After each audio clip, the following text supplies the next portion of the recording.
Mon quartier, ma maison, les mêmes pas, le même trottoir, les mêmes bus. Tous les jours, c'est la même danse. On m'a demandé de parler de mon quartier, la gare, là où je passe toutes mes journées. J'ai accepté à condition que ce soit un dimanche. La semaine, c'est hors de question. Hors de question de déranger mes invités. Mes invités que certains appellent voyageurs. Quand j'arrive, je prends mon journal. Un journal qui, j'ai l'impression, raconte toujours les mêmes choses, mais avec des mots différents. Et ensuite, c'est mon café. Mais le dimanche, Robert s'occupe de sa famille. Donc le dimanche, je reste pas loin de son point relais.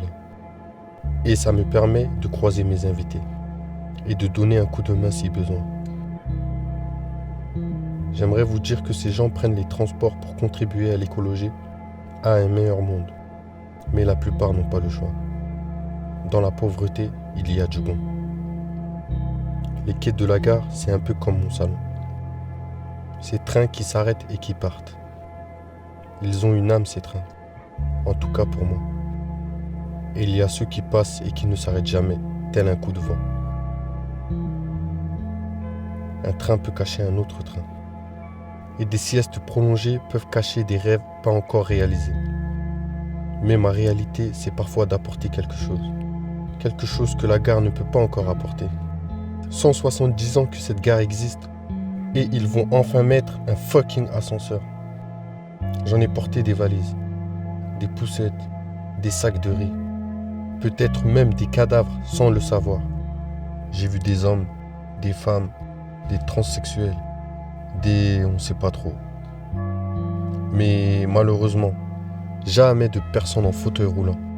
Mais grâce à cet ascenseur, ils feront aussi partie de mes invités. Ma maison est en pleine rénovation, au fil du temps, au fil des jours. Ces lumières, ces murs, ce nouveau béton.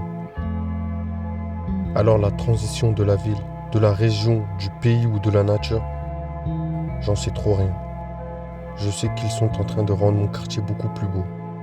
Des milliers d'euros ont été dépensés. Pour moi, je crois pas. Mais je le prends ainsi. Car qui d'autre à part nous peut définir le lieu où il se sent le mieux? Qui d'autre à part nous peut définir son quartier? C'est le lieu des premiers et derniers bisous. Le lieu où on se donne rendez-vous. Là où on perd une cinquantaine d'euros parce qu'on n'a pas acheté un ticket à 2 euros.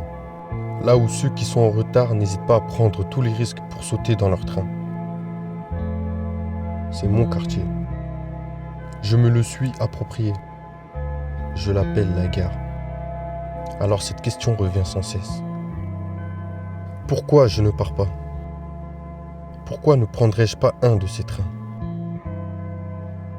Merci à mes invités.